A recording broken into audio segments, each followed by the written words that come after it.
Office আছে আমরা ঘেরাও করব। 2019 সালের প্যান্ডামিক সিচুয়েশনে যখন বাংলার হাজার হাজার মানুষ কর্মক্ষম হয়ে যায়, তখন তাদের জমানো কিছু টাকা দিয়ে এই ই কমার্সে তাদের প্রলোভন লোভ করিয়ে কিছু প্রোডাক্ট কিনে, সেই প্রোডাক্টগুলো আজকে 4 বছর অতিবাহিত হওয়ার পরও আমরা এখনো প্রোডাক্টটি পাইনি। তাদের সাথে বহুবার যোগাযোগ করে তারা বলছে যে আসলে প্রোডাক্ট দিতে তারা অক্ষম, তারা আমাদের যে পেমেন্টকৃত অর্থ তারা নাকি রিফান্ড করবে। দিচ্ছি বলে ঈদের পরে দিচ্ছি, আগামী মাসে দিচ্ছি, এই মাসে দিচ্ছি, অমুক মাসে দিচ্ছি, বিভিন্নভাবে তারা দিচ্ছি বলে আজকে 4 বছর হয়ে গেছে, তাদের দেওয়ার কোনো নাম নেই। আপনারা জানেন যে এই ই কমার্সে অস্থিরতার জন্য সরকার বাধ্য হয়ে একটি ডিজিটাল ই কমার্স সেল করেছে। সেখানে একটা অপশন আছে যে গেটওয়ে। গেটওয়ে বিষয়টা এরকম যে আমি আমার অর্থটা পেমেন্ট করব একটা সিস্টেমের মাধ্যমে, যে সিস্টেমের ভিতরে আমার টাকাটা একটা থার্ড পার্টির কাছে থাকবে। যখন আমি আমার প্রোডাক্টটা পেয়ে যাব, যখন আমি আমার প্রোডাক্টটা রিসিভ করব, তখন ই কমার্স তার টাকাটা পাবে, অন্যথায় আমি আমার টাকাটা রিটার্ন পাবো। সেই সিস্টেমটার জন্যই আমরা প্রোডাক্ট কিনি। কিন্তু দুঃখের বিষয়, গত 4 বছরে এসকো সিস্টেমে আমাদের টাকাটা থাকার পরেও আমরা আমাদের অধিকার বা প্রোডাক্ট বা অর্থ কোনটাই রিটার্ন পাচ্ছি না। পরিস্থিতিটা ধীরে ধীরে এমন হচ্ছে যে আমরা তাদের অফিসে যোগাযোগ করলে আমরা ভুক্তভোগী, উল্টা আমাদের নামে নাকি তারা হামলা করবে, তারা টাকা দিবে না, এরকম তারা বিভিন্ন ধরনের আমাদেরকে হুমকি দামকি দিচ্ছে।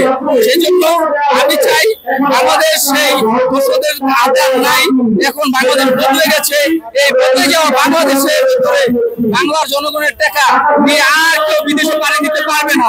আমরা আশঙ্কা করছি 127 কোটি টাকা এসকো সিস্টেমে আটকে রয়েছে। এই টাকাগুলো বিভিন্ন ই কমার্স তাদের আত্মীয় স্বজনের নাম দেখিয়ে যদি থেকে ছাড় করতে পারে, তারা দেশ ত্যাগ করবে।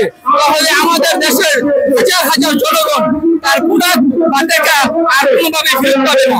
তাই আমরা মিডিয়ার সামনে বলতে চাই যে আমরা দ্রুত আমাদের প্রোডাক্ট টাকাটা ফেরত চাই।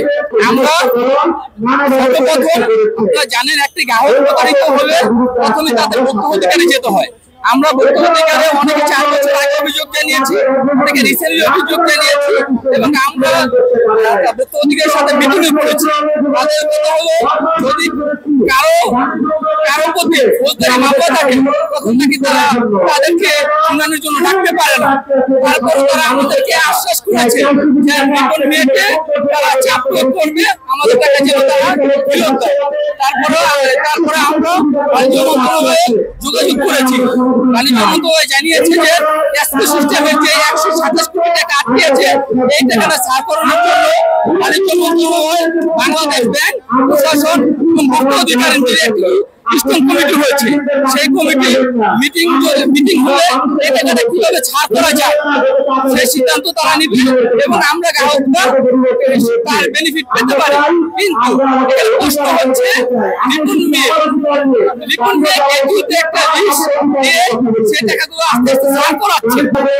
আমরা চাই যে শান্তিপূর্ণ আন্দোলনের মাধ্যমে আমরা আমাদের অধিকারটুকু হাসিল করব। যদি আমাদের বাধ্য করা হয়, তাহলে আমরা রিপনের অফিস ঘেরাও করব। রিপনের যত অফিস আছে আমরা ঘেরাও করবো এবং রিপনকে দেশ থেকে জন্য বাধ্য করবো এবং আইনের হাতে তুলে দেব।